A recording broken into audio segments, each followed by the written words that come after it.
JVLA LFI 2.0 check-in. This afternoon, we're going to have Jenn Carter, who is going to be sharing some information about what she's doing in her classroom with regard to her various art classes and what some of the projects that her students are working on, and how she's been able to use technology and online learning environments to sort of blend her classroom. Jenn has worked at Gonzaga. She's also worked for the JVLA on occasions, teaching some classes online with us. She's a great, bubbly, awesome personality, and I love working with her and hearing from her often. So she's going to take it away this afternoon, and if you have any questions, feel free to type them in the chat or ask them out loud, either way. But I'm going to go ahead and step aside and let Miss Jenn Carter take it away. Thank you. Well, thank you. Can you hear me all right? Am I coming through? I hope. Okay. Let's see. Do you want me to take over here, or do you move to the next? Oh, cool. This is my first experience with this. Let's start off with a prayer. We usually start off with the other one, but I thought this really was appropriate for all of our learning and venturing into the future and seeing things with, like as it says, new eyes. Grant me, O Lord, to see everything now with new eyes, to discern and test the spirits that help me read the signs of the times, to relish the things that are yours, and to communicate them to others. Give me the clarity of understanding that you gave to Ignatius. And that's by Pedro Rupe. There are a lot of words on this this little PowerPoint, which is very unusual, really, for me because I'm a visual person. But I remember distinctly going to the sprint, the LFI 2.0 sprint in Indianapolis, and noticing obviously everything you're seeing out the window. I always get a window seat.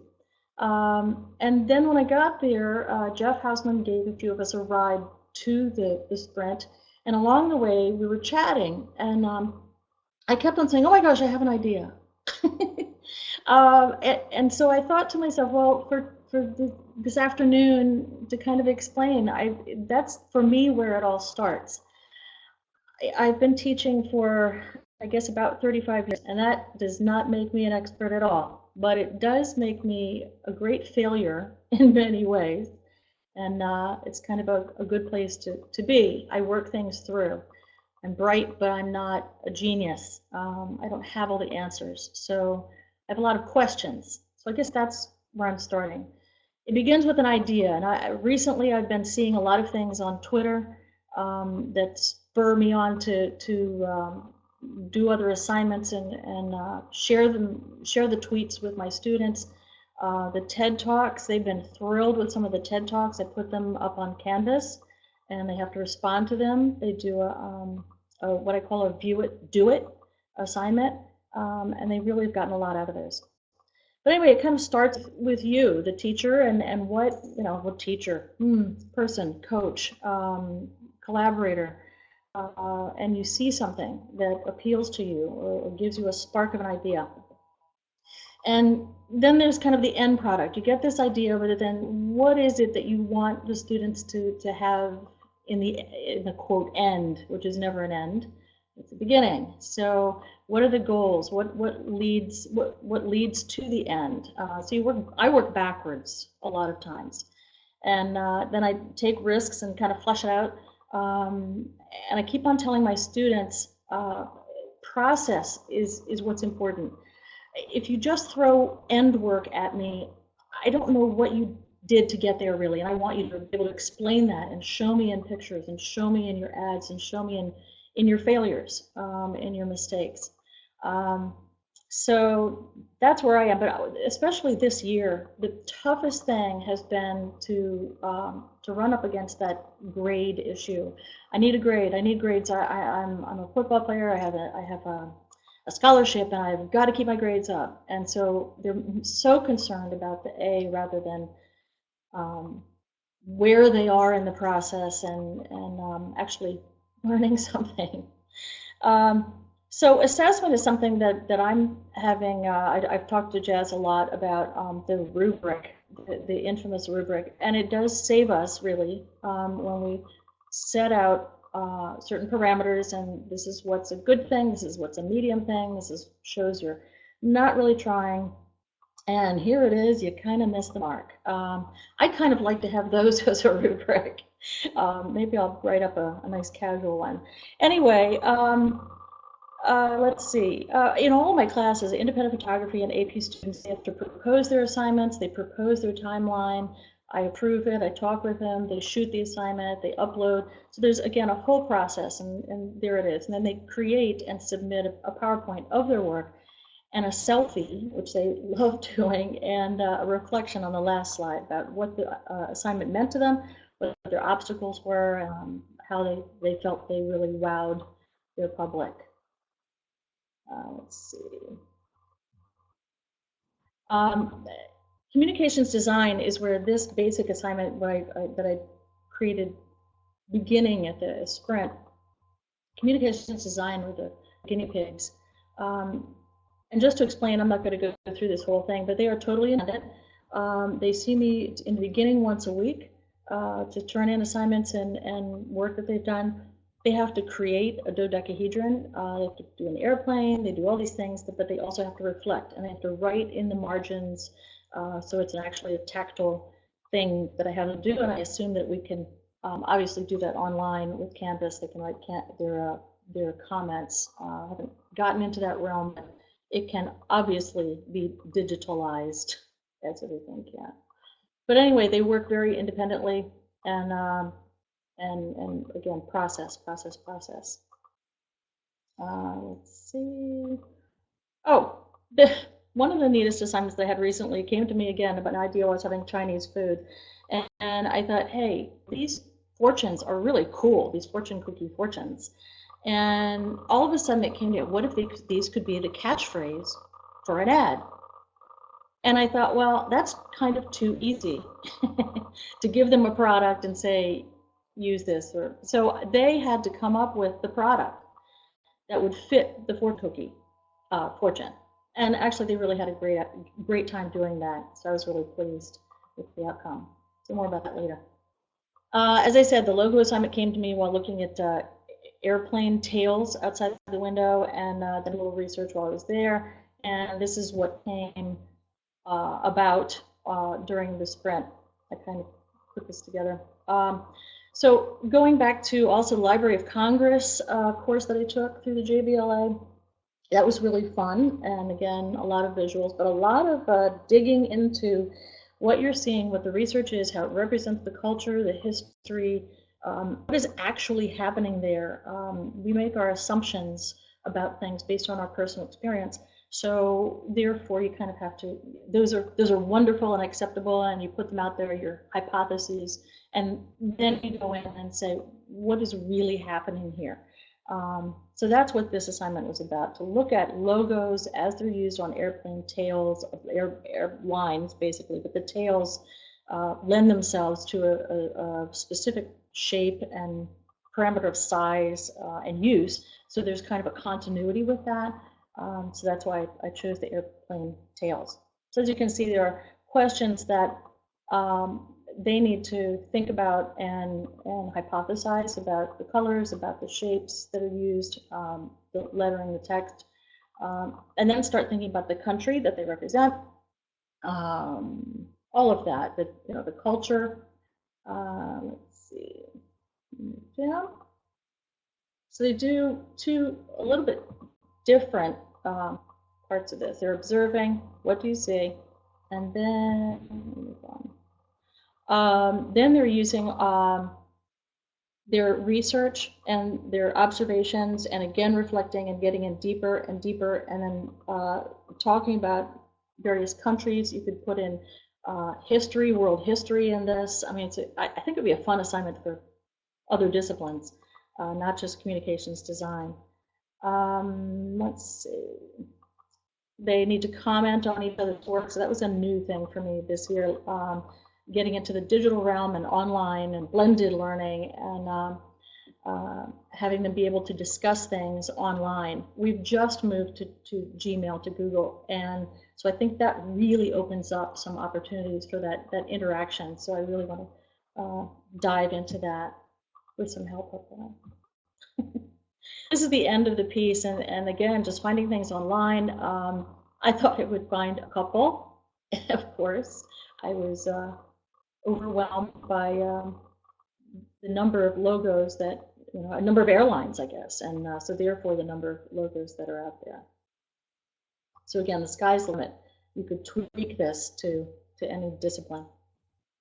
The following is what I call a blind logo assignment. It's actually what they did first. I started thinking about all of this observation and research and heavy duty kinds of things, and I thought, well, my end result would be that I would like them to create their own logo. So all of this needed to lead to that.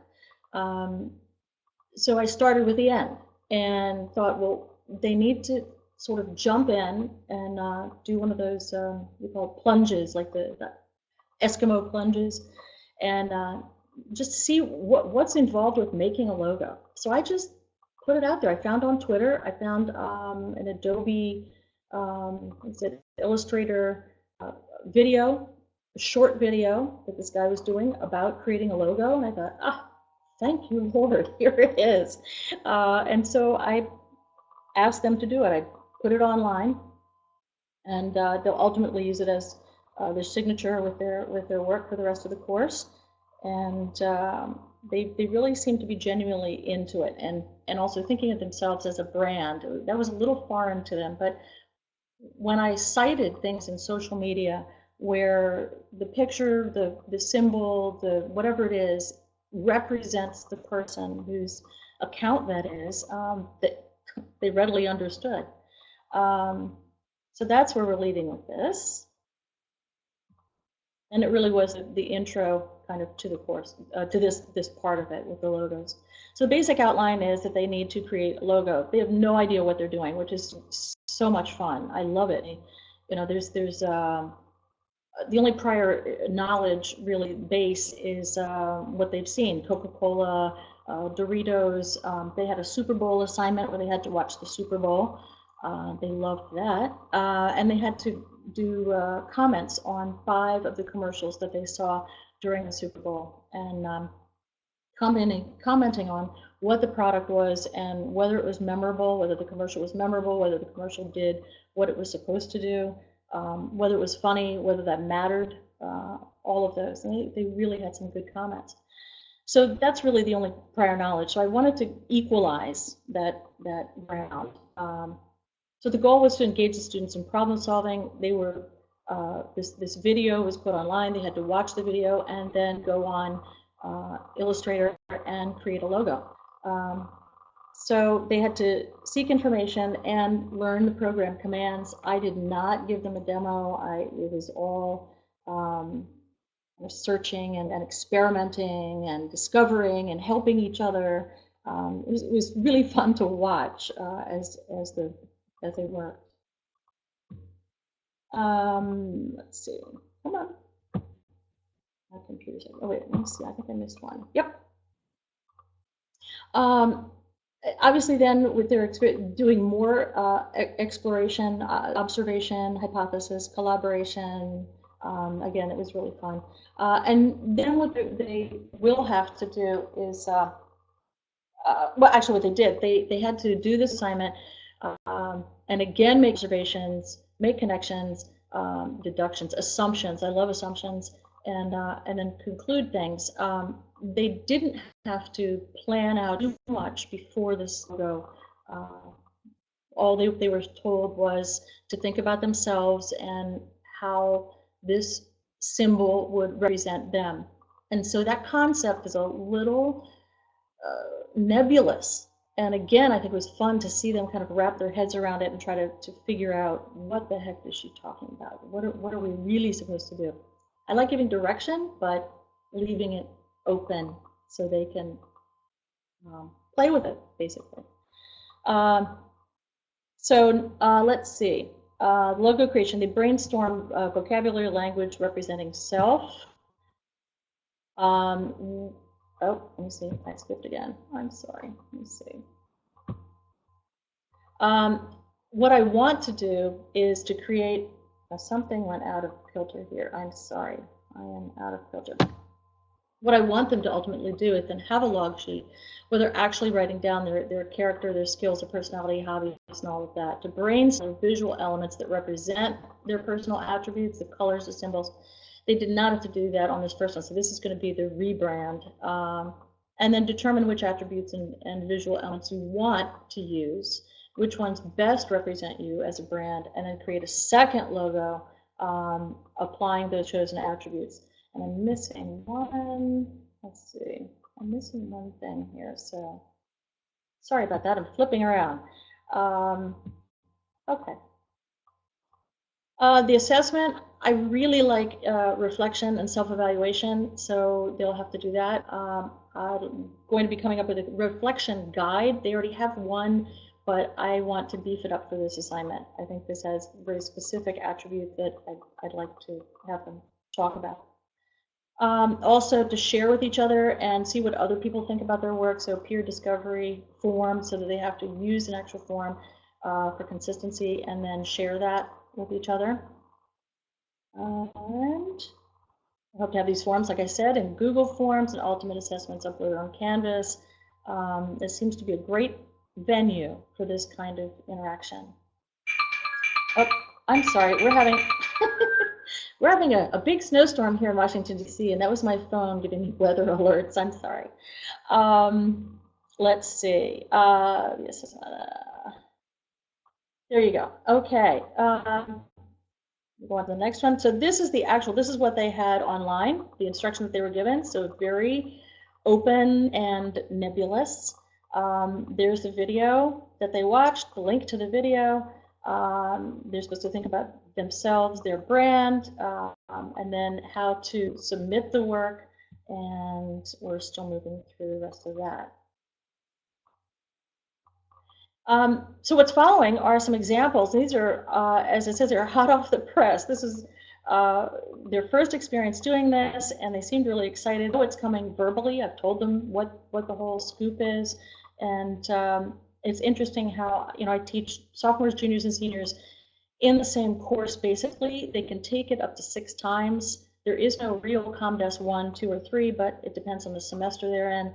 So I have a lot of sophomores and a few juniors and seniors. It's very interesting how they responded to this assignment.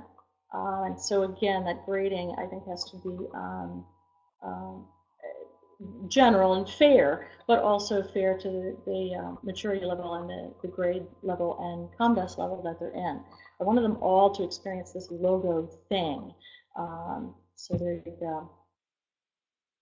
This is Matt Flags, and he's in ComDes 2, so his second semester. And he really got into, obviously, oh, I'm sorry. He really got into who he was as a person, and I think this is fabulous. It's not really showing an understanding of what a logo is, so I'm hoping through the whole process then he'll come back to this and say, yeah, this is not going to work as a small thing, but as a representation of himself, I think it's fabulous. I love the fact that his name is Flag, and he really wanted to use a flag. He's a very happy person, and he's really just such a nice kid. He's just wonderful. They all are, but he's very polite and wonderful, so let's see how it goes. These are both ComDes 4, and again, looking at his heritage, his background, O'Connor here, and the other one, again, Gonzaga, the eagle and purple come in a lot of our endeavors. So there you go. And this is a ComDes 6 student. This is his 6th semester, and you can see a little difference in his as it says, vision. How he's looking at his work, at what he wants to create, and how he wants the world to see him. I think that one's pretty spectacular, and I'm really glad for him. I think he has the confidence. I think that's also what it shows, is a real confidence. ComDes 2, and again, we have his sports and Gonzaga and pride. So that's all good stuff. And this is the last one. And it's funny because Joe, when he showed this to me, I said, "Where did you get that eagle? I think that's fabulous." And he said, "I made it." I said, "Really?" And I'm thinking, well, the word "made" sometimes can have a lot of different meanings, like where you actually got the eagle or whatever. But he said he did. He drew that. So again, this skills and creativity just come out of the woodwork when they're given the opportunity, and that I think speaks to the nebulousness of parts of an assignment. Some things do have to be concrete and really nailed down, and I think so many other things can be so open. And again, they're looking at Adobe Illustrator. I wanted them to have that particular experience, but I find that they know certain programs that they use on their own, and if they come to me and say, "Hey, I'd like to do it in this, or I'd like to do a video instead. Could I do blah blah blah?" And if it fits, and again, if the end justifies the means, and the end is the beginning is good, why not? Why not go with it? And the students feel supported and respected, I hope, and they enjoy their work. And hopefully that self-esteem rises, and that's what it's all about. So there you go. That's it.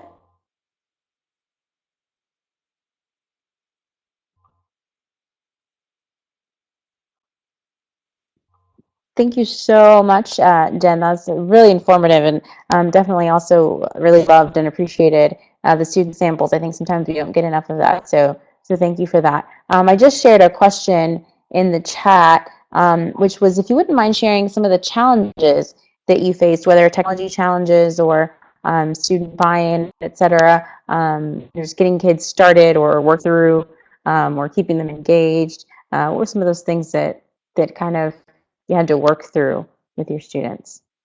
Okay. I think that the first thing in this particular course is that it is totally independent. And so again, with the different ages, the different grade levels, you have a little bit maybe more responsibility with maybe the juniors versus the seniors even. You have a little bit of that senioritis kicking in. The sophomores, it was really a split between, again, the responsibility of showing up to do the work, and forgetting we're at the end of the quarter, and so other responsibilities tend to pull them, and there sometimes lack of organizational skills, which is a big thing this course gives them.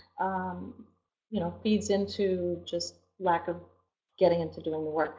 The big issue, and again, these guys not so much, but again, a handful, are the grades. It's like that's the first thing they think of, rather than the experience and enjoyment, and creativity of it. So it's always kind of a constant challenge, I think. And yes, technologically, I bought into using Canvas. We just started this year, and it wasn't mandatory. It was only mandatory that we post our syllabi and calendars. And I bought in thinking, oh, I'm into this. Let me do this. Famous last words. That has been a big challenge. I think on two levels. One, preparing everything, making sure the dates are appropriate, the text is saying what I want it to say, but also using the program itself, its ins and outs, has been kind of challenging. And along with that, since there's no consistency this year with how the teachers were using Canvas, it could be minimal or it could be maximal, as I would call it. I found that the students weren't, and still aren't, checking the program, checking their account every day. I tell them to check it 5 times a day, and they say, 5 times? I say, yeah. In the morning when you get here, at lunch at some point, after school at some point, at home when before you're going to do your homework, obviously, and maybe before bed, see what has changed. And they're just not used to doing that. They're used to doing it with Twitter. They're used to checking the text messages and whatever else, Instagram, But this isn't at the top of the list. And so that's been a challenge. How do we get this? I've put fun assignments, kind of, here's an extra 50 points if you upload a snow day picture, blah, blah, blah. Just some fun things to get them to look at their accounts.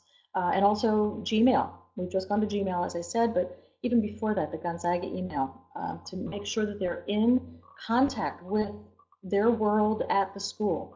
Very important. And what I've found is that our graduates, when they go on to college and universities, they're using LMSs, they're using all kinds of systems, and our students really need to know how to navigate all that and self-regulate, and not wait for Miss Carter to say, okay, check Canvas. I think they probably have nightmares in the middle of the night, hearing my voice, check Canvas. So anyway, but I think that's a big challenge, getting them into a routine and getting me into a routine of how to deal with Canvas. I find that it's funny, once if they post a question to me through Canvas, they sure as heck expect a reply right away. Not rudely, but I mean, they're used to having instantaneous replies. It's just funny. It's a turnabout is fair play, I guess.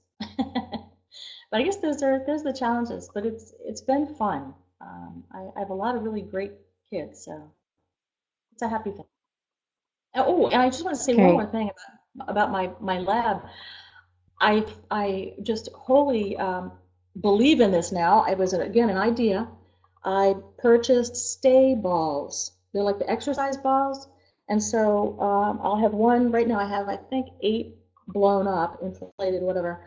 And they have sand in them, so they don't roll all over the place. But the guys really like sitting on them. They bounce. I think it's good for the people who are ADHD. They get a little of that movement while they're working. Some of them all of a sudden will disappear, and I'll look over and they're stretching their backs. So, which is a good thing. Give yourself a little break. But I really support anybody out there who wants to change your seating in your labs. It works well.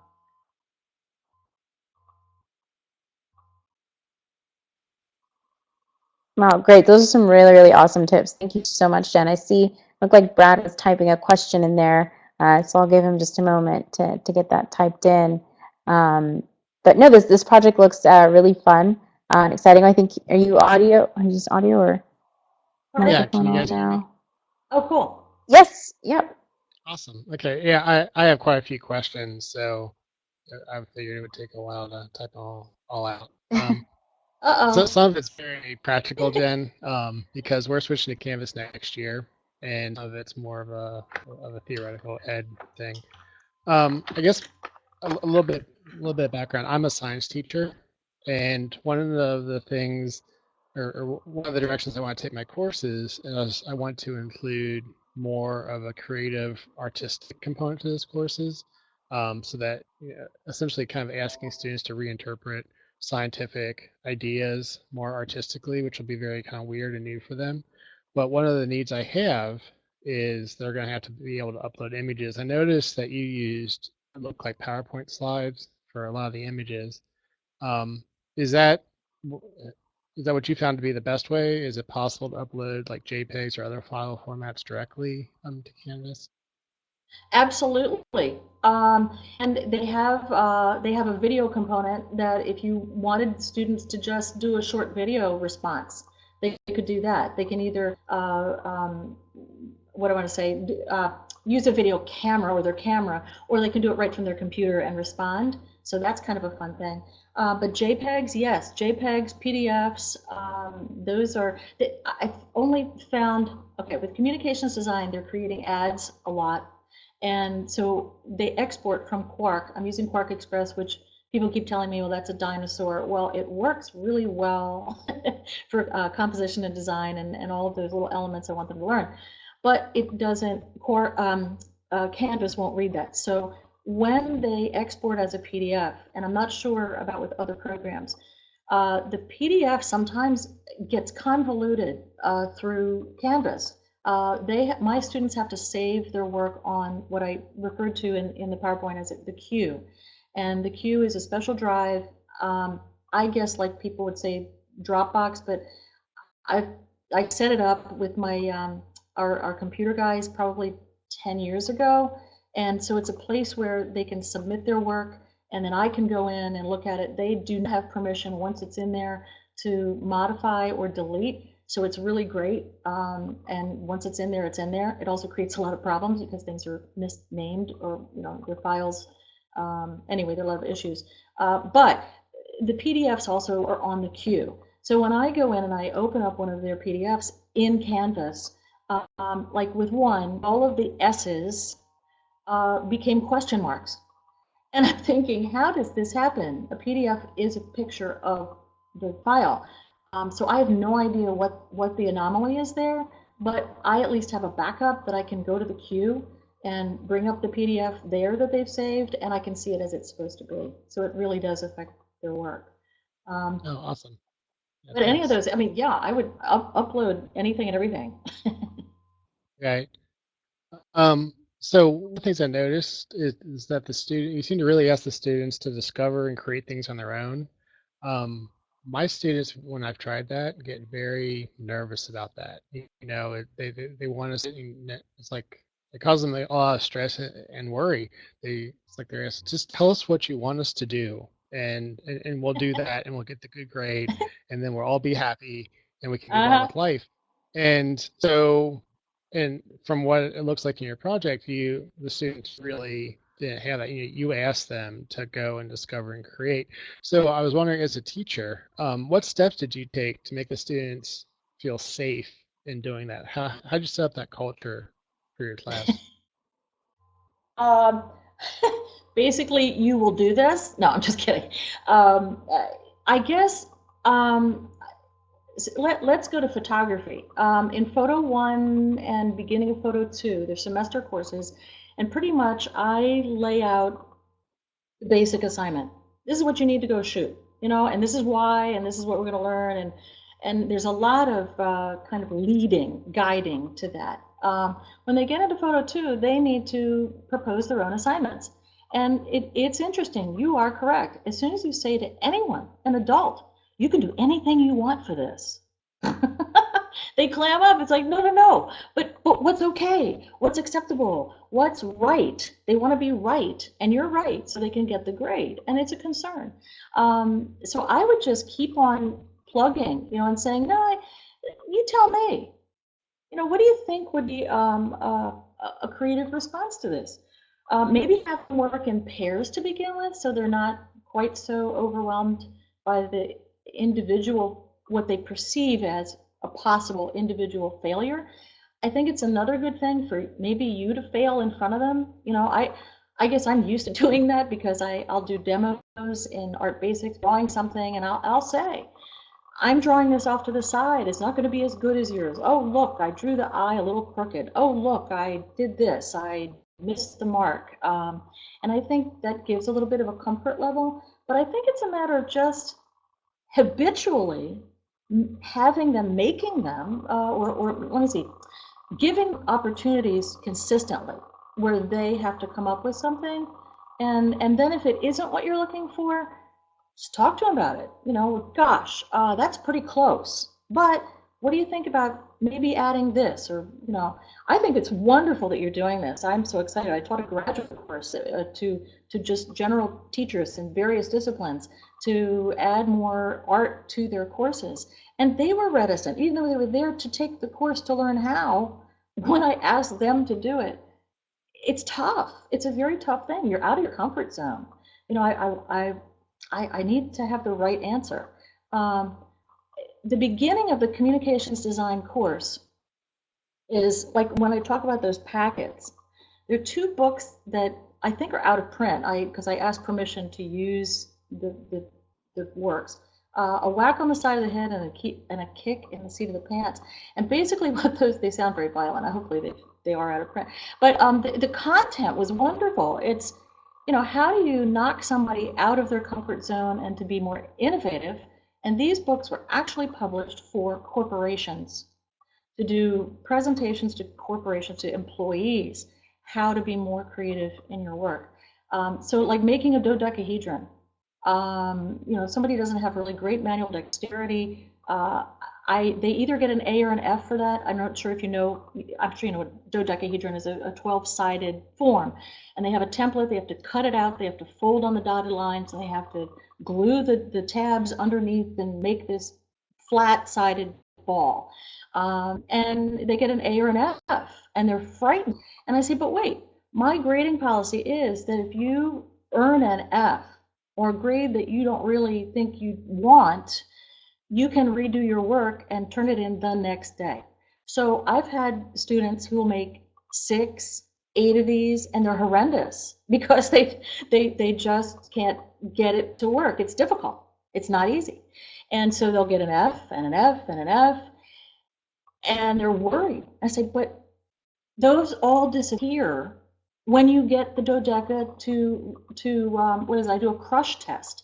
So if it survives the crush test, it's an A, and it's made well, and it looks good, and that's an A. All the Fs disappear. So maybe that kind of thing where they are able to earn Fs, but then they all disappear when they get it. Maybe that might help. I don't know.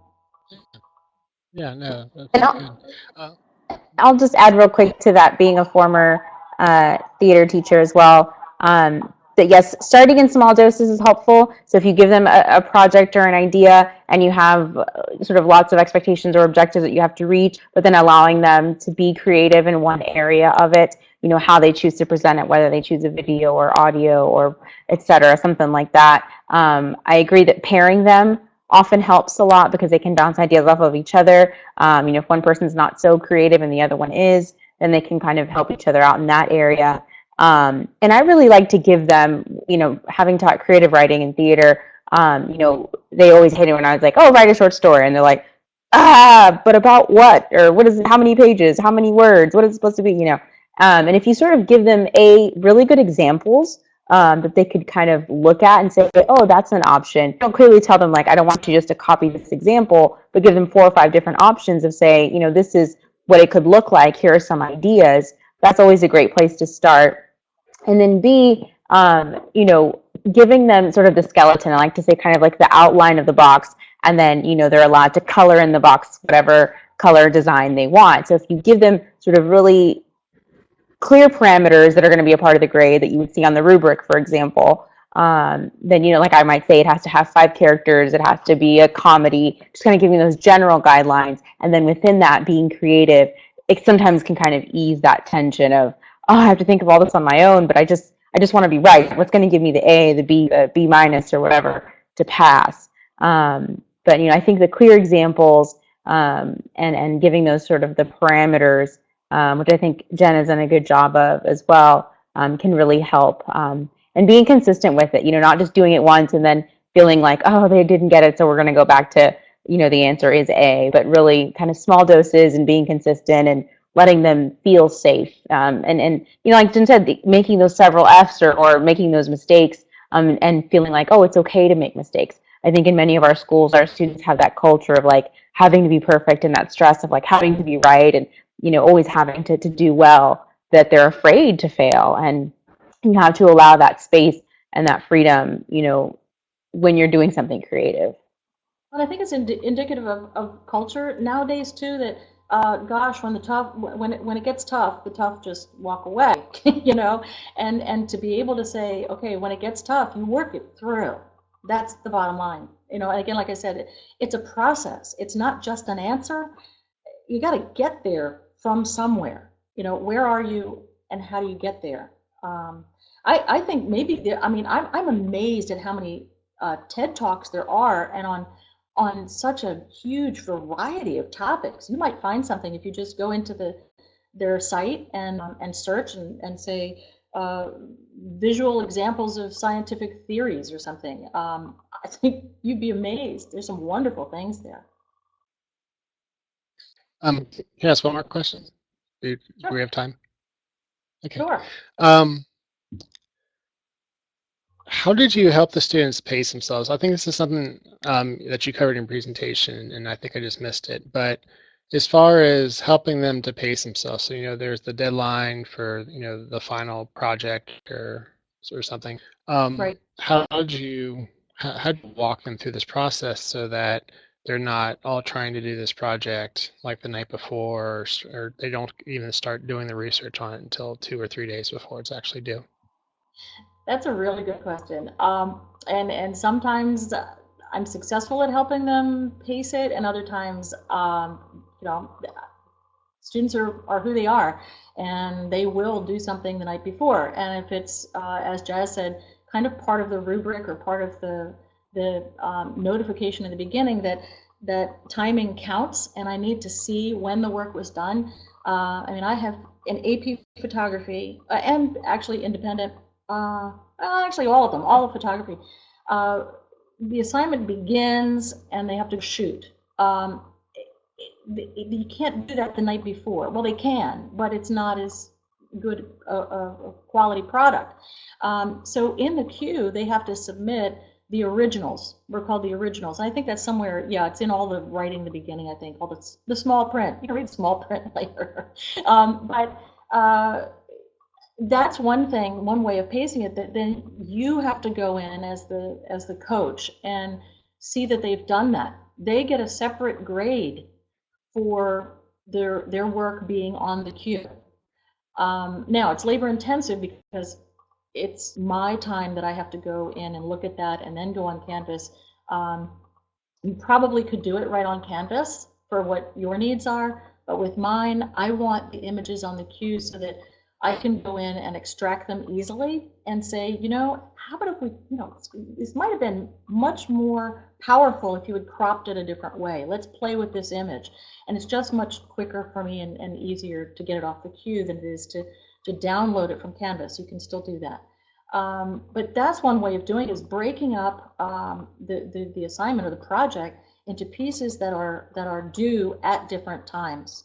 The other thing is ownership, especially with images. It's a tough one. Again, on the queue, I can open up their, well, I guess you could do it from Canvas too.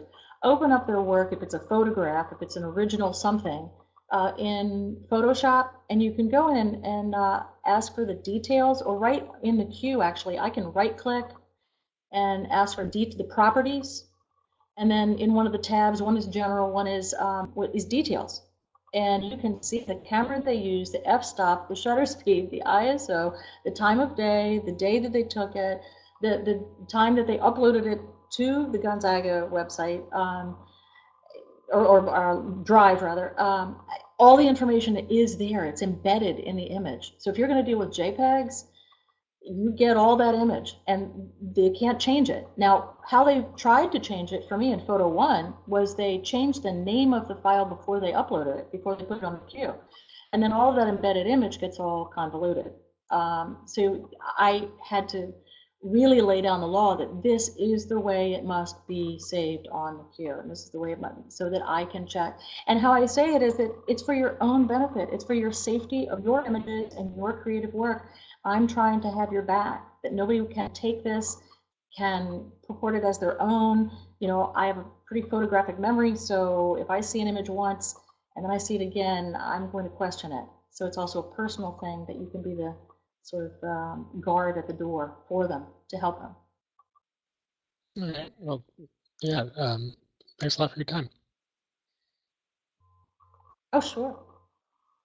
Thank you so much, Jen, and thank you, Brad, for your questions, for your time. So this meeting was recorded. If you ever want to go back and check anything else out, I'll also be happy to share your presentation if that's okay with you, Jen, with Sure. the LFI participants, just straight through so they can read through it or listen to this at their leisure. But thank you both for being here this afternoon and for attending and gaining a little bit of knowledge on some different practices. Good luck to the both of you with your endeavors this semester. We'll have a couple more of these coming up in April and in May. So please tune in and find out more details on those. Otherwise, thank you both very much, and I hope you have a great afternoon. Thank you, Jazz. And also, Brad,